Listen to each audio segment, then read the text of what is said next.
So fantastic. Welcome all to this wonderful edition of your induction program where you're going to meet another very, very close buddy and classmate. We sat in the same class for nearly 2 years doing our MBA together.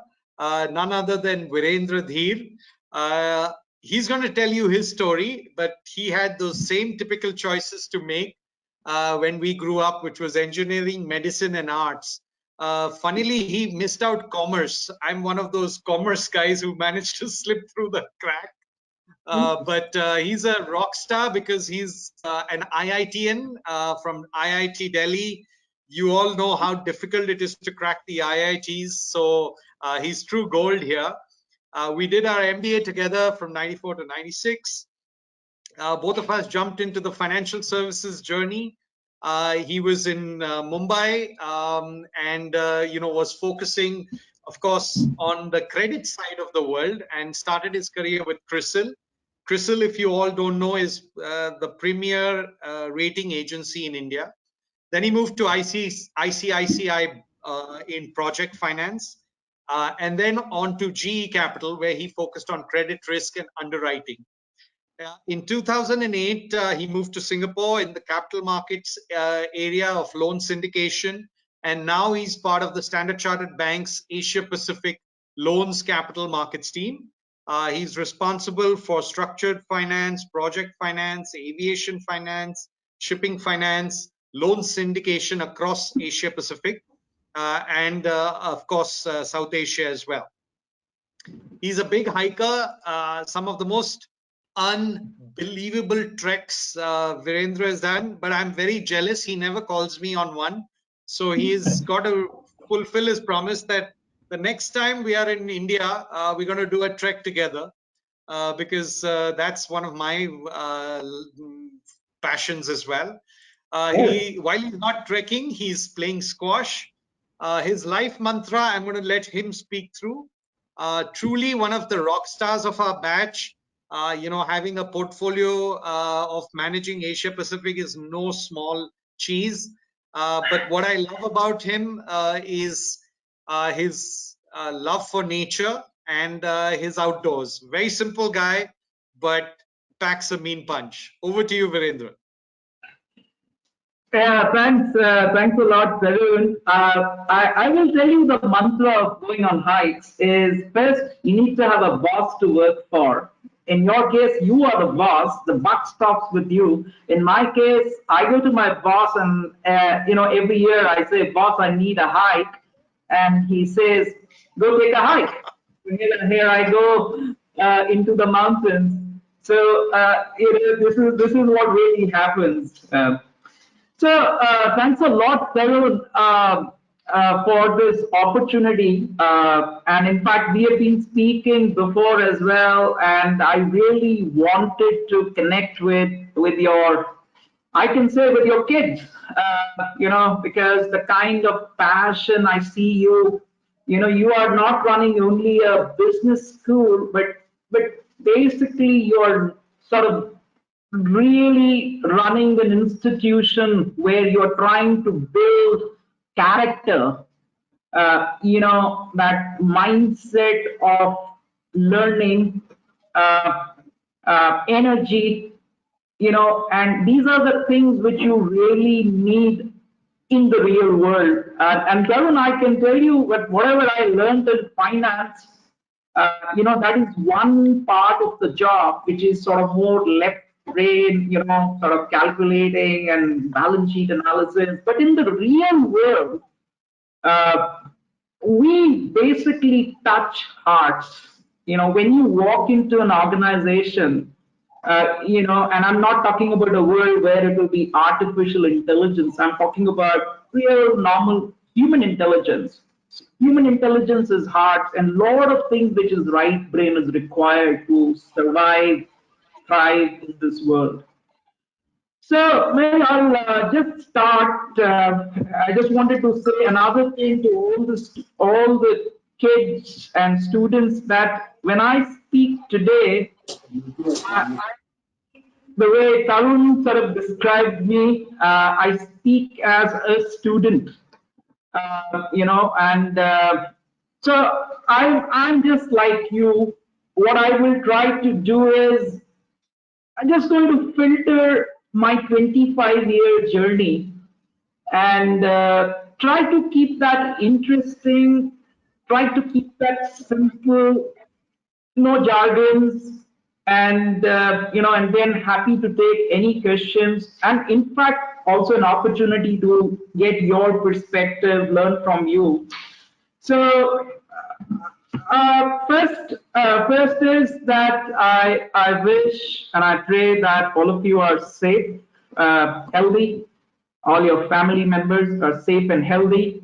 And I'm going to start this session with one of my favorite few lines, which sort of kept me going during this lockdown, which is close to 60 days now.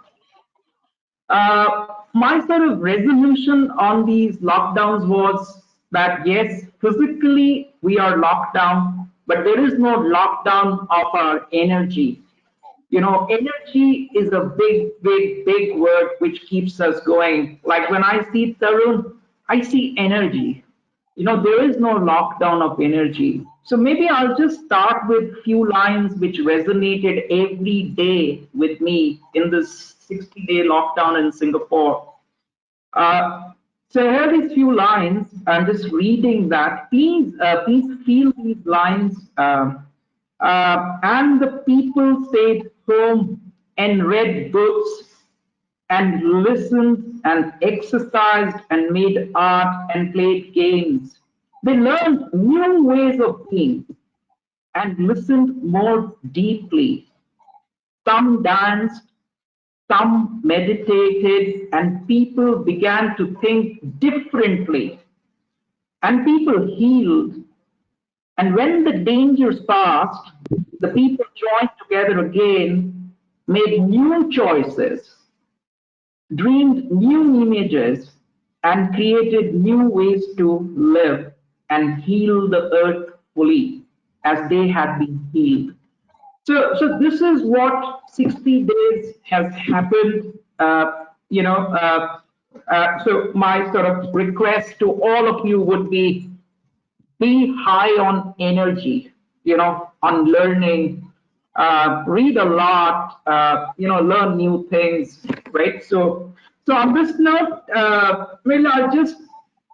I have 40 minutes that was Tarun sort of indicated to me, and I will break these 40 minutes into 4 important time zones of my life. Time zone number 1 is when I sort of did my engineering and my management. Then time zone 2 is when I started my career, so it was sort of a transition from college to a company. Then second is how third time zone is basically my journey in capital markets, what I have learned, and finally now, which is sort of the next important phase of life for me. So maybe I'll start with just a little bit to tell you what do I do while Tarun sort of explained in terms of project finance, Asia Pacific. I'm a small guy with Stanchart who is sort of working in these 3 fields.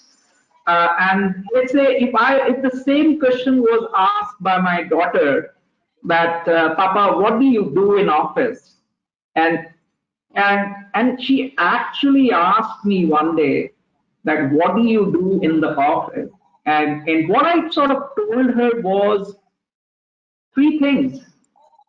I said, I'm like a bridge between someone who needs money and someone who has the money. So really your papa is a storyteller. He analyzes stories and then he places the stories in the investor.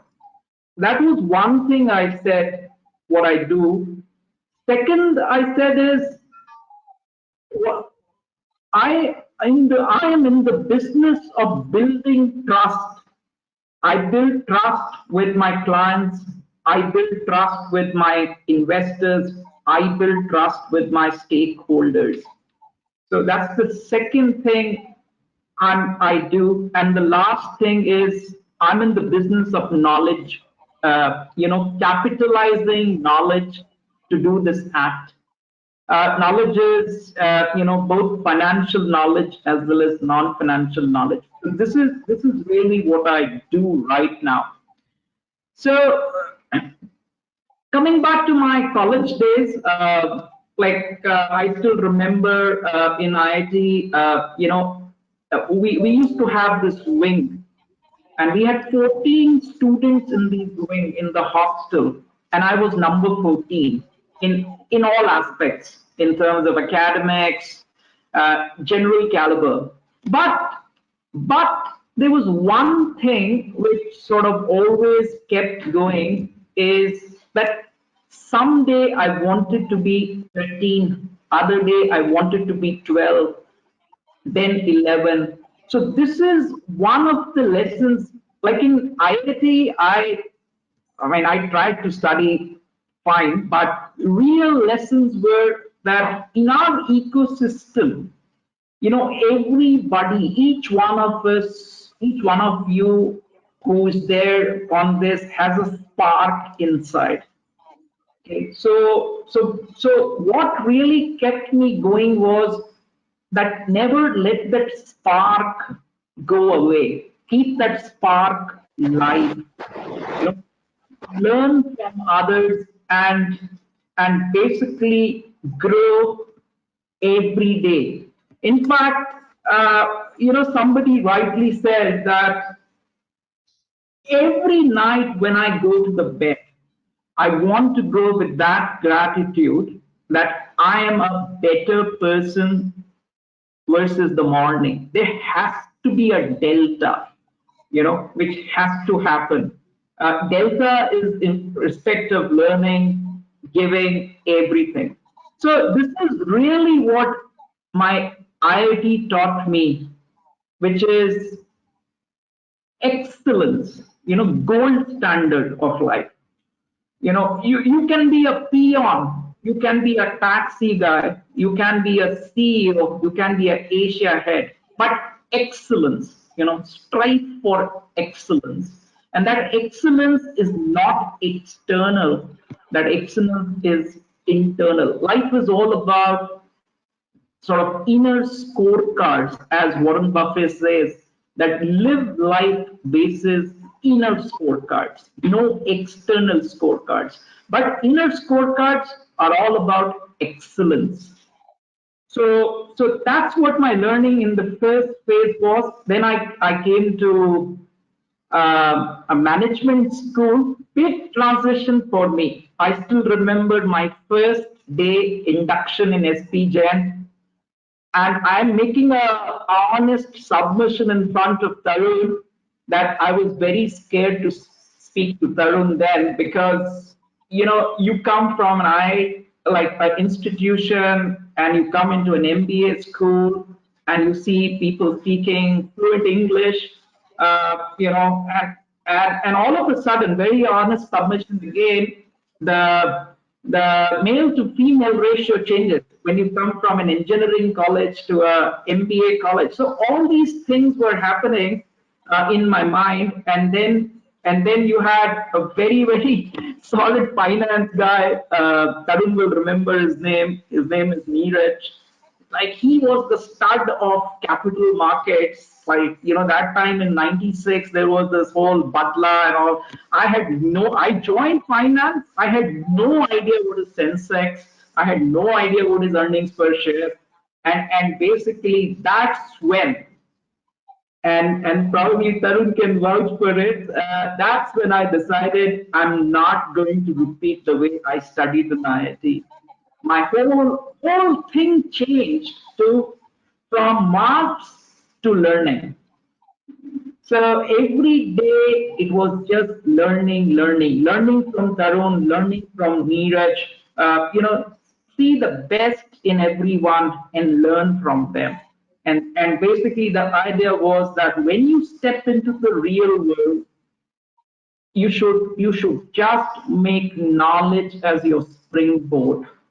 So this was basically, part one of my journey, how I sort of adapted from an engineering college to a management school, and how my mental orientation moved from marks to knowledge. So second, then we got into Crystal, and I still remember my first day in Crystal. This was induction. That time, Mr. Ravi Mohan. A lot of you may not know him. Unfortunately, he passed away a few years back. But he was a genius. He was the man behind Crystal. He was on the board of Reliance as well. Unfortunately, he had a heart attack. So he sort of asked us one question in that boardroom, and he said, "You are starting your financial career.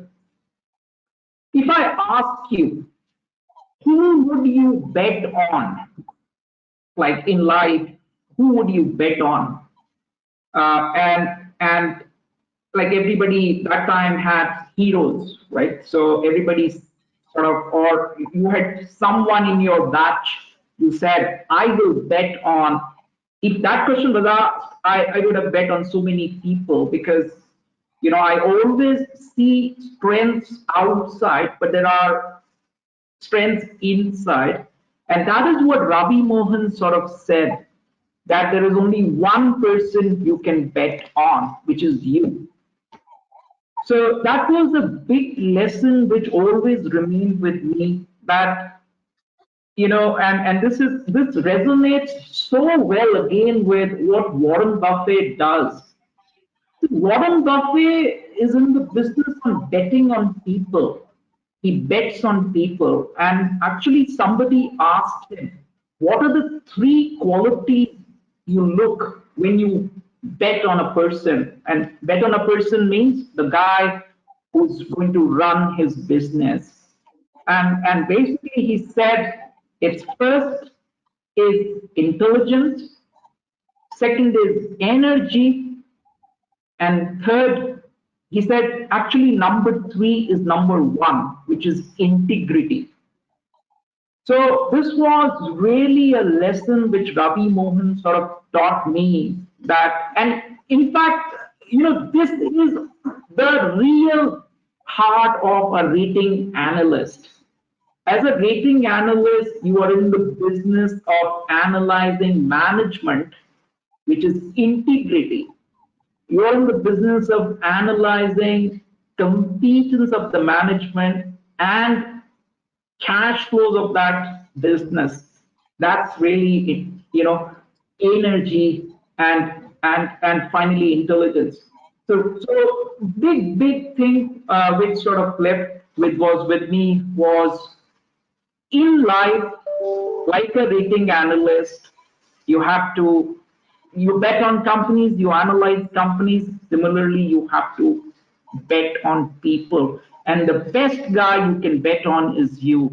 So in life, you will always have, crossroads where you have to choose between an easy path, a difficult path.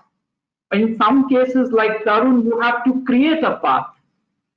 So the best guys are one who create the path. These are the guys who actually do the change. They challenge status quo. Then there are people who adapt to the path. These are sort of, they adapt, they walk the path. And there are people who don't adapt, so they are laggards. So, and of course, I'll not go, there is a lot in rating agencies which I can talk, what really is ratings. I will keep that as a separate session, but I'm just trying to say is that how we were molded in terms of direction of our thinking when we go on this finance journey. And one more thing which sort of I learned in Crystal, which remains till date with me, and I'm a big believer of that, and I tell to everyone in my team that there are sort of five things which is so important in any job which you do, which I learned in Crystal. One is power of clarity, you know. So clarity of thought. Whatever job you do, whatever role you do, get clarity of thought. Second is brevity. Your ability to put 100-page document into 5 lines. That's called brevity. Because as Mark Twain made a beautiful statement that, sorry, I did not have time, hence I wrote a 10-page letter. If I had time, I would have written a half-page letter. So more you think, more clarity comes. That was the second thing. Third thing, sincerity. Crystal was a sort of an extension of college for us, and Ravi Mohan was a big believer of sincerity. And fourth thing was humility. Ravi Mohan used to give negative marks to people who used to not ask questions. He used to give positive marks to people who used to ask questions. So this is what really worked in for Crystal and us. And Ravi Mohan had this favorite thing about tissue paper analysis. He had this: if you can't explain the deal on a tissue paper, you have not understood the deal. So he was very clear: don't show me the tablecloth, show me the napkin. And I think sincerely believe that this is something which was one of the biggest, I would say, again, sort of transition from college to real world. In college, we make reports, we make 25, the thickness of the report, the beautification of the report is what really we have in mind. But in real world, it is the heart which is important.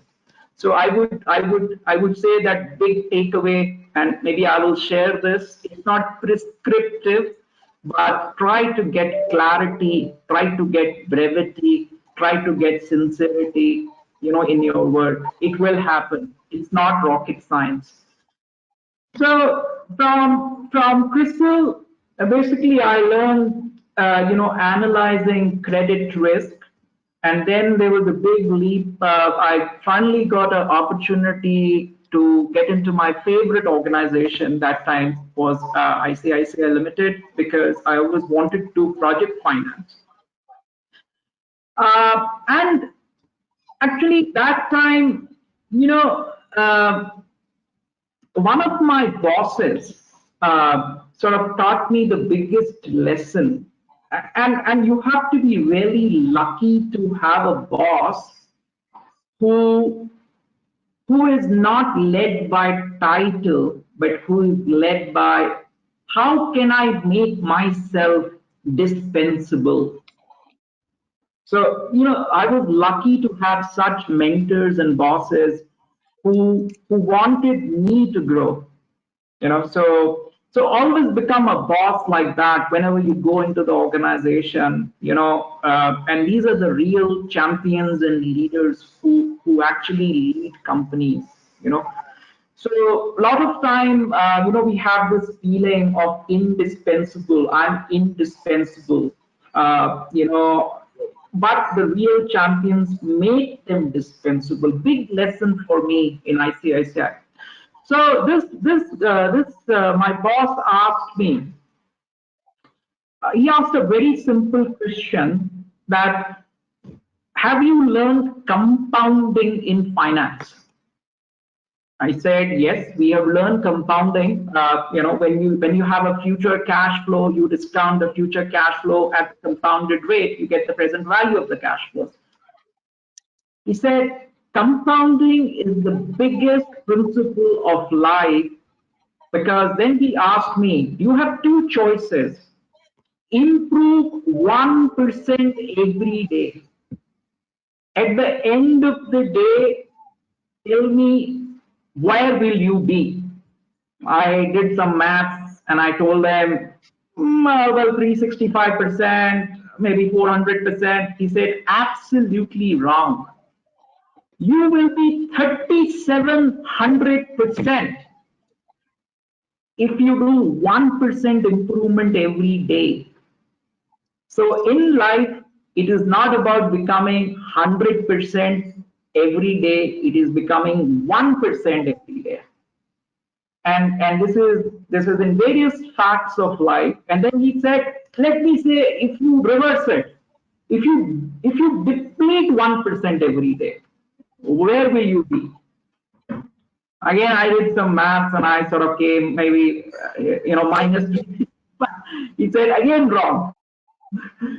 He said, you have not learned compounding. Compounding cash flows, compounding capability works with exactly the same flow. If you are 1% every day down, you will be 3% of your original at the end of 1 year. So you have two choices. You can be 37 times of your capability, or you can be 0.3 times of your capability. So life is all over. He taught me improve every day 1%. Came into project finance. I had no idea about project finance. Ratings is a very different job. Project finance is a very granular job. Project finance basically is like Tarun comes to a bank and says, I have a proposal. I want to build a great institution. This is my cost of project. This is my debt equity. This is my dream. Can you finance my dream? This is project finance. Very different skill set. And basically what I did in project finance, I go back to my golden rules in CRISIL, which is first, Tarun. It's always Tarun or the management caliber which will make or break the project. So Tarun has the capability to make a weak project into a dream project. And there are lots of other sponsors who are exactly opposite, which is make a strong project into a dumb project. So again, I'm just trying to build a transition of learnings in every phase of life, using those learnings into the new phase of life, and sort of building the, as I say, the knowledge curve. So I worked in project finance, learned quite a lot about real banking world, like what goes right, what goes wrong, and one big learning again in as a banker is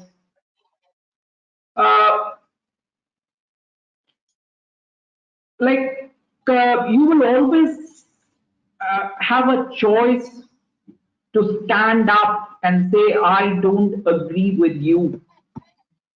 But in certain, and I'm just sort of taking back to 2000, a very different ICICI Limited, where a lot of time was top down. So boss decides, you execute.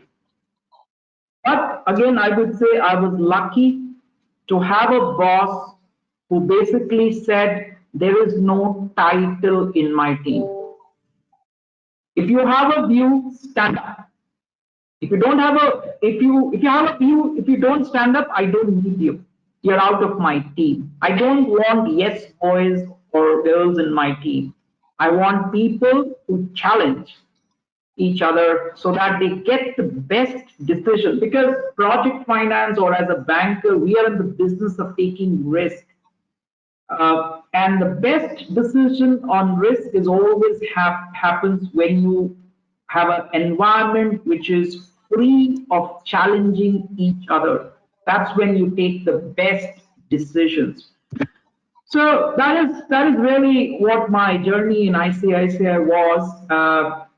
So again, lucky to have a good boss, learned quite a lot, learned the biggest lesson, never think you are indispensable, create a team which is led by knowledge. Then I sort of was lucky to get into a completely different world, which is capital markets. Very simple, raising capital from markets. I had no idea what is markets, and my first sort of posting was uh, in Hong Kong, and then I sort of moved to Singapore. Again, I would just summarize capital markets in a story. This is a story about. I just want you to reset your mind to 1900. It's basically early 1900s. This is a story of a Nobel laureate called Max Planck. He got the Nobel Prize in physics, and Max Planck, his name was Max Planck, and when he got the Nobel Prize in physics, he was basically asked to make presentations in a lot of conferences, and he had a chauffeur, and the chauffeur used to take him to a lot of these conferences. Now chauffeur had a choice whether he can stand in the taxi stand or he can stand at the back row when Max Planck is making a presentation. And chauffeur was always at the back row learning what Max Planck is saying. So after a few sessions, the Max Planck the chauffeur goes to Max Planck and says, boss, let's swap the roles. I will become Max Planck and you become chauffeur. And you stand at the back row and I will deliver a better presentation on physics. So next sort of session happened, and it was a brilliant presentation. But unfortunately, there was one question which came from the audience. This guy said, "Sir, I have a question." So now he asks this shopper a very technical question in physics, and basically this guy said, oh, come on, I sort of expected a much better caliber from the audience here. This question even my shopper can answer. So he points at the back end to the real Max Planck and the answer. Now, why is this story so relevant to capital markets? And that is what is my single biggest learning, that in this market is always right. Rule number one. Rule number two, market will differentiate between Max Plancks and shoppers. There are lots of shoppers who dress up as Max Planck and say, I want to raise capital. My job as a syndicate guy is to differentiate who is the shopper, who is the Max Planck, who is the shopper dressed as Max Planck, and place that to the market. This is capital markets in nutshell. Differentiating Max Plancks. I mean, obviously, like there is a lot of granularity about debt capital markets, loan capital markets, but in nutshell, this is what a good capital market guy is to do. So that was sort of capital markets for me. So basically, right now, this is what I do till date. I look after like Tarun gave a very, I would say, I would dilute that role. I'm part of the Asia team. I look after, because of my knowledge in project finance, I sort of, and structured finance. I look after basically Asia Pacific for these sectors, and I look after entire India. So that's pretty much my sort of life till date. Now, maybe I've just got 10 minutes more. No, it's got 5 minutes more. So I'll just, now this is basically what is like my iron law of survival. And basically, I want you to just sort of do a bit of meditation with me. Okay, I just I'm not saying close your eyes, but just listen to the way I would want you to think. And this came out from a very innocent question from one of the young colleague, like you would be joining into the corporate world soon. So he said, sir, and he's a Singaporean. So he said, you have 25 years of experience. Tell me what makes a good career, he asked me. So I told them that let me think and let me come back to you. What makes a good career? And this is, I think, relevant to you as a student, as a professional, as a banker, as an entrepreneur. So just listen to what I'm trying to say is, the first is just think about the topmost part of your body, which is mind.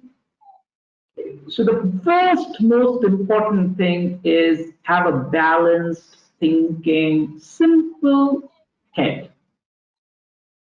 So and the way, in fact, I think Tarun mentioned about this. When I say thinking head, you don't need to be high on IQ. See, again, coming back to Warren Buffett, his definition of total IQ is a function of IQ into EQ. And what he really wants every guy is a learning mindset. As I said, I was number 14 in my wing, but I wanted to learn, grow to 13, go to 14. I'm still at 12, but I still have this energy to go 1% every day. So first is mind. Second is, I asked this boy, what is the next important part of your body? He said, eyes. I said, exactly important. Keep your ears and eyes absolutely live. You're in a, and this was more in the context of a market role, because you are in the markets, you should be aware of what is happening in the market. So that's the second. Third, very important in life is sort of mouth, which is speak up. So important. And lot of times the careers of kids or like professionals go awry because they don't speak up, because they have so much of dreams inside them, they have so much of suggestions, they have so much of energy and spark, but they don't speak up. And speak up for the right, speak up for the wrong. More important, speak up for the wrong.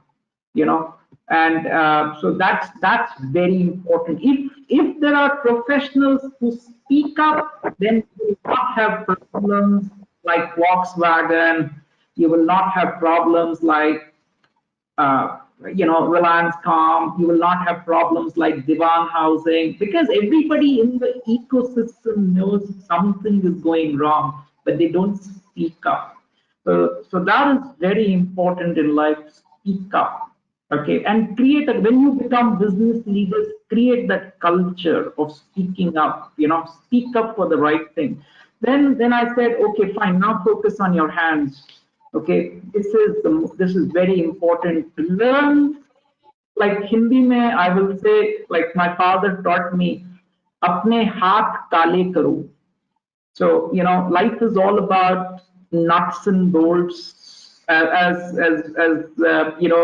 Somebody, one of the bankers told me that, boss, in a bus, you have a driver, you have passengers, and you have a guy who's got the toolbox. There will always be a demand for a toolbox. So try to be a person who has the toolbox, nuts and bolts. Then basically most important part is heart. As I said, it's all about integrity. So always think from heart, do the right thing. And finally, if you have a good head, if you've got hard-working hands, you've got a good heart, then you will always stand up for the right thing. So this is pretty much my sort of iron law of survival. Just uh, and Darwin can sort of reinforce this is that what I do is not rocket science at all. My mantra is when I walk into my office or when any member of my team walks in his office, he should have a wow feeling. And when he walks out of the office and enters his home, he should have a wow feeling. So that's basically, I think, I'm more or less sort of done now. Great. This is what I call the gold standard. Guys, you've just touched gold, you felt gold, you've listened to gold, right? This is the gold standard. So a few questions I want to lob it to you. The first one comes from Shubh, who says, can you say of a tough situation in ICICI which you faced and how did you handle it?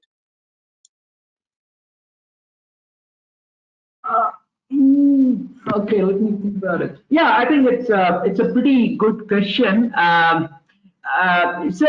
ICICI, it's not bank. I'm talking about 2000 when it was ICICI Limited and Yeah. ICICI Bank used to coexist, and I was part of the project finance in ICICI Limited. We had a very peculiar situation where we had lent money to one of the borrowers based out of Delhi. He was a territorial project manufacturer. If I remember, his name was Padasram Puria Synthetics. So this is 2000 India. Just try to imagine 2000 India is an India where the balance of equation is in the hands of the promoters. Bankers have no sort of, because the whole legal system, the regulatory framework is in the favor of the sponsors. So we have a court order. We have some 100 crores due. We have to collect from this guy. We get a court order. We go to Rajasthan, where his territorial unit is there, and we are like champions. Oh, we got the court order. This guy owes us money, and we try to enter the factory, and there we see this whole sort of barrage of workers who are on the side of the promoters, and they basically said, "Aap gate ke andar nahi ghusoge." So again, I mean, this was a real sort of difficult situation where, for me, it was something that I went with one of my seniors and I said, we have the court order, we'll get the promoter out and we put him in the bar, we take the possession of our assets and sell the company to Bombay Dyeing. That was the intention. So we had the Bombay Dyeing people and we had us. But ultimately, to answer your question, how did we handle this situation? We actually couldn't do anything on the spot. We had to go back. We had to make an appeal, and finally, we were able to sell that asset to Bombay Dyeing.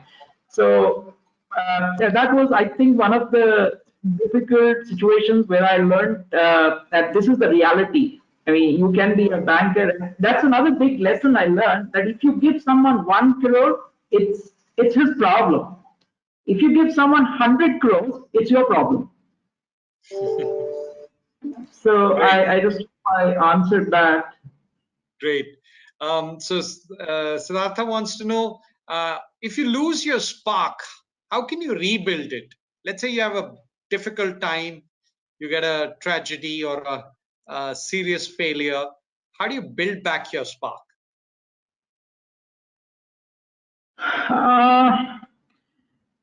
See, again, I would basically say again, this is again my learnings which I observe when I go on hikes. You know, when you see a lake, right, or when you see a mountain, like what is the first thought which comes when you see a mountain? It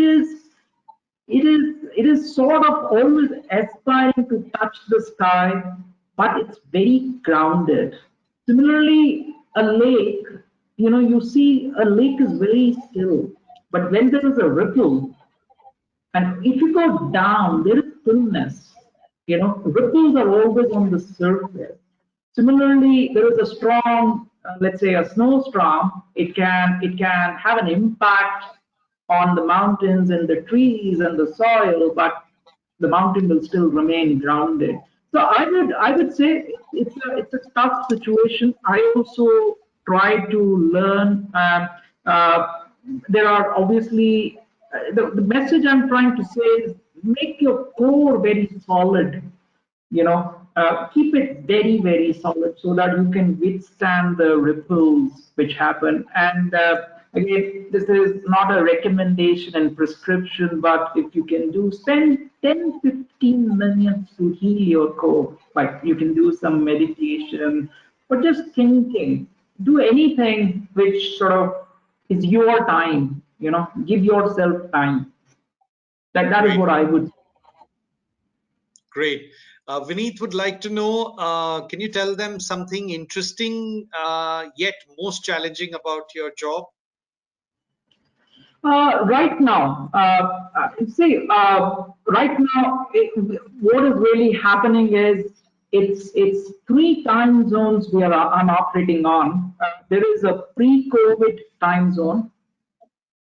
Right now, in the middle of the COVID, so this is as everybody is saying, BC, DC, and AC. The real challenges, the dynamics of market is going to be completely different in AC. See, basically, as I said, I'm a bridge between need for capital and supply of capital. It's like a pipe where deals enter and I push the deals out. If there is a clogging in this pipe, then I will lose my job, or the bank will make a lot of losses. So the real challenge for me in today's job is how a post-COVID world looks like. So I'm not looking at last 12 months. I've changed my lens to forward 12 months. So this is really going on in our mind right now. And of course, there is a lot of disruption. But again, as I said, this is the time when you have to elevate your knowledge. You see, you have three choice. There are three kinds of capital market people. One is who are always behind the curve. The best are on the curve, and really good are ahead of the curve. So if you are behind, you have no rational existence today, you'll be decimated. If you're on the curve, you will miss the bus. You have to be ahead of the curve. So yeah, this is the real challenge, and I'm basically trying to be ahead of the curve. Great. Devadatta wants to know, so what motivates you to get out of bed? What's your motivation? Yeah, I really I feel that it's just this craving of what they call is curiosity, learning. Uh, it's all about knowledge. I'm basically, let's say when I go for cycling, Tarun, so it's like always listening to something, for a podcast. But really, the short answer is learning. That's the short answer. Learn from everyone. Learn from everyone. So analyst who joins, let's say when you join our team, there will be an opportunity to learn from you because you are young, fresh, new ideas, you know. So that's really honestly what keeps me going. I like Great. this particular Tarun's idea of this talk. Like I prepared, I have learned quite a lot on this whole sort of short journey. I started preparing yesterday, but I have learned quite a lot. I've got my notes right now. Great. Priyanshi wants to know, all this calculation stuff is what people perceive as a finance role. So what is it actually? What are the finance professionals really expected of? Yeah, I would say that there is an element of cash flows, knowledge. Again, I would say there are different parts to a finance function. There is not sort of a common sort of, you can't paint a common brush. Let's say if you are, let's say, working on the financial market side of the bank, that's pretty much with numbers and the Black-Scholes models. If you're working, let's say what I do, my job is basically, as I said, analyzing stories and selling stories. But what is required to analyze stories is very, very simple common sense thinking. And there was one of the things which I feel that I have not done, but then I would like to sort of request every student to do is read a lot. Because actually, and Tarun is a big example of that because like Tarun will start in finance, but today he's running this school completely different. But the whole thing is there is a beauty in diversity of knowledge. You know, so read quite a lot, and I mean I'm basically trying to answer is that it's lot to do with common sense, common sense. So it's really I mean basically if I ask me today what do I use most in my work, even like few years back Tarun, I used to use IRRs and XIRRs, but even now that Excel is available, I don't even use that now. Correct. Correct. Yeah. So So there are couple of lots of, questions. and just Sorry. completing that, when you walk into a bank or when you never walk into an organization with this thing called job description. Okay? A lot of people get confined by a JD. What is my JD? I just give you an example of a tea boy in ICICI Bank. He used to serve tea, when we used to have meetings and clients. He used to take faxes. That time he used to have fax machines. There was no scanners and this email. The boy became the chief manager just because he wanted to learn. He was not confined to a GT. So any job, whether it is finance or marketing, it's got a lot to do with communication, got to do with EQ, and yes, an element. Average IQ is good. See again, IQ 7. You know what Warren Buffett says? He loves guys whose real IQ is let's say 130, but they realize it is 120. He's afraid of guys who real IQ is 120, but they think it is 180.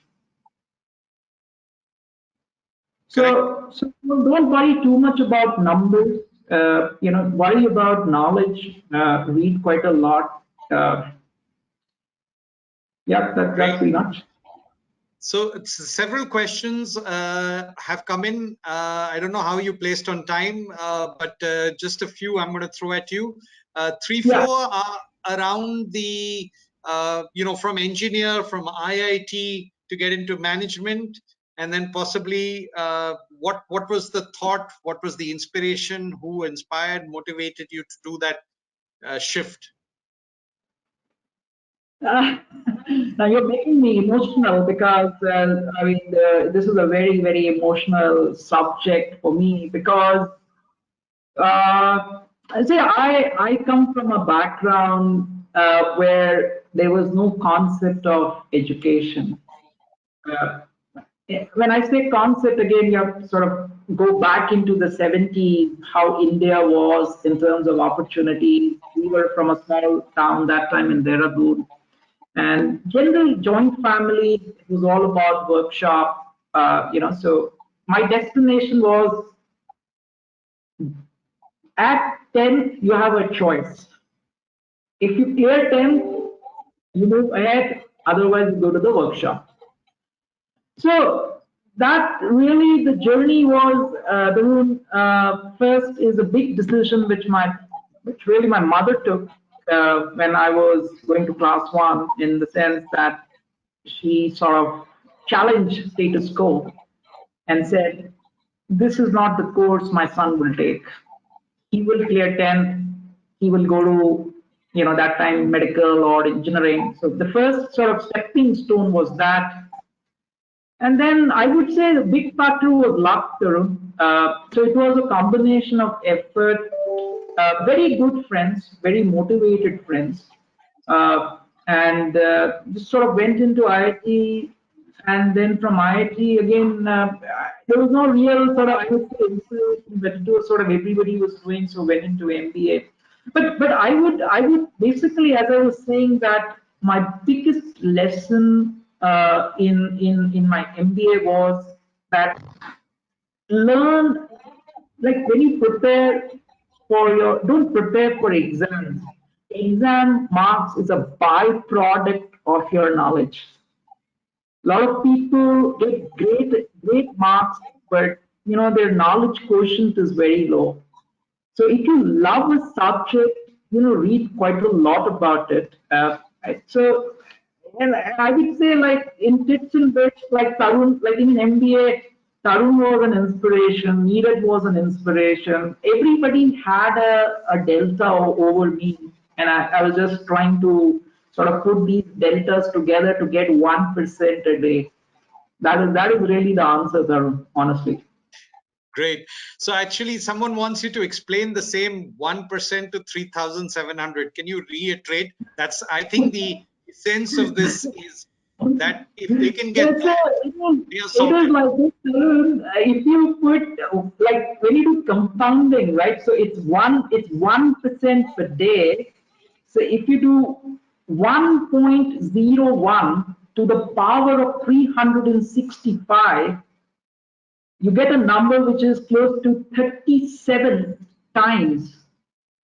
Okay, so that is 3,700%. And if you put 0.99 to the power of 365, you come to the 3% of the original. So that that formula is there, 1 plus R bracket N. So here R is 1% and N is 365 periods. So when you do that, you get that formula. I read this in a book and I calculated it on a formula, and I think that's how I validated these numbers. Numbers are validated. Super. It's all about 1%. Great. A couple more questions. I know it's what time is it there? Must be 7:30. It's 7:30. Today I'm not cooking, though, so I have time. Okay, a few more. So has there been a time when, I really like this question, you said you have to speak from your heart. Has there been a time when your bosses or superiors made you do something which didn't agree with your heart? My God. Tough question. It's a brilliant question. It's a tough question. But again, I will break this into two parts. Part one is like uh, like it's a deal specific discussion. I don't agree on a particular view on a deal. The boss says nahi hame karna hai.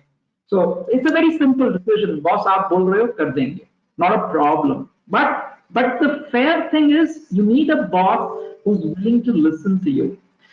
Second is where there is a compromise on integrity. That will never happen. Okay. Now, I'll just give you an example of my global head, who's the global head of my business. He he is a Swede. We call him CJ. He was the head of bond syndicate. So I'm loans. He was the bond syndicate head. No knowledge about loans. Loan world is very different from a bond world. 2014, he was said become the head of loans. Zero knowledge. So he had two choices in front of him. Create a culture. I'm a stud boy. I know bonds. I know loans. Second, he created a culture completely opposite. I don't know loans. Teach me loans. Global head walks to your desk and who has zero knowledge, and he takes a notebook and says, teach me loans. And within 5 months, he's the start of loans. So what I'm trying to say is, the question was, like, I have never compromised integrity. And basically, I run, whatever team I run, it's very clear. There is knowledge which speaks. There is no title in this team. Uh, there is no negative marks for mistakes. There is no negative marks. And I would never expect any guy who talks compromising integrity will not form a part of my team. So you typically with this kind of a behavior, as I said, there is a inner scorecard and then there is an external scorecard. Inner scorecard, there is no compromise. External scorecard, you can have certain situations which is more transaction specific, where you go with where the institution is taking a view. But I would say there is no compromise with inner scorecard. And inner scorecard is not about just job. It is about family, values. That's how I see that. Great.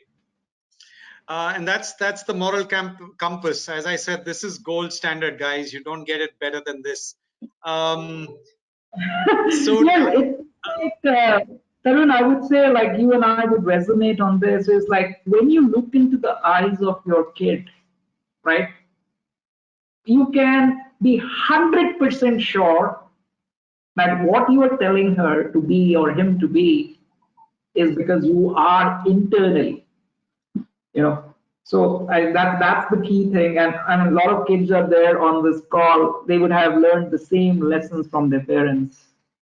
Yes. Yeah. So just there are several on this subject. Engineer going into finance, not knowing anything about finance. Can you give them tips which helped you? See, I think tip number one is, okay, let me not sort of split this into engineers and commerce. I think there are certain strengths which engineers have, because the general notion is that engineers are good with numbers or they like numbers. And there are certain strengths which commerce and art people have. See, as you would, I would say that, like, it's like music. You need a great script, you need a very good singer, and you need a good music.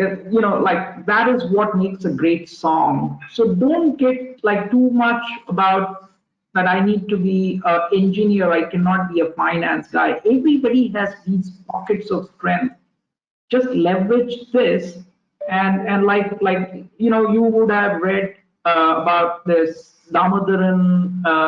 He's the god of valuation, and what he says is that life or job has got two parts to it.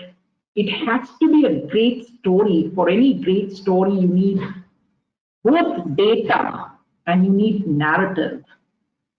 So I would say this is, in my view, a bit of a sort of a notion which I don't agree.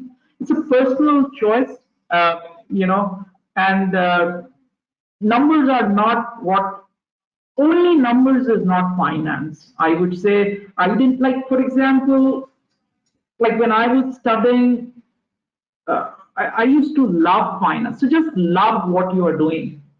As I said, don't go for marks. Marks is a byproduct of knowledge. Knowledge is not a byproduct of marks. And what, let's say, when Tarun was heading UBS or he was heading Reuters in Hong Kong, I'm pretty sure that if Tarun was hiring someone as an analyst, he will look at his CGPA and says, "Rakh diya." Now let's look into the eyes and let me look into his heart. उसका passion कैसा है, उसकी energy कैसी है, उसका value क्या है. So I think it's a package here. You cannot say that don't be afraid. You don't need too much of numbers. As I said, it's pretty much common sense which is required. Fabulous. But having said that, I'm not for a moment diluting the power of hard work and strive for excellence. And like, if you like, for example, finance, some of the books is a must read.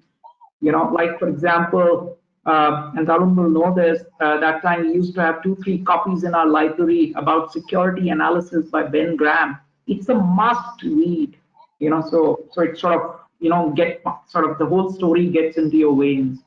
So yeah, I mean, any subject, just sort of, do a lot of hard work and learn knowledge. And also knowledge is all around you. It's like an ocean. I mean, you have a choice to be at the shallow end or at the deep end.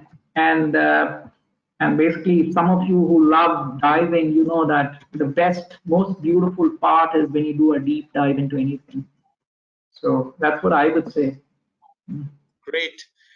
Just to end it, your favorite trekking experience?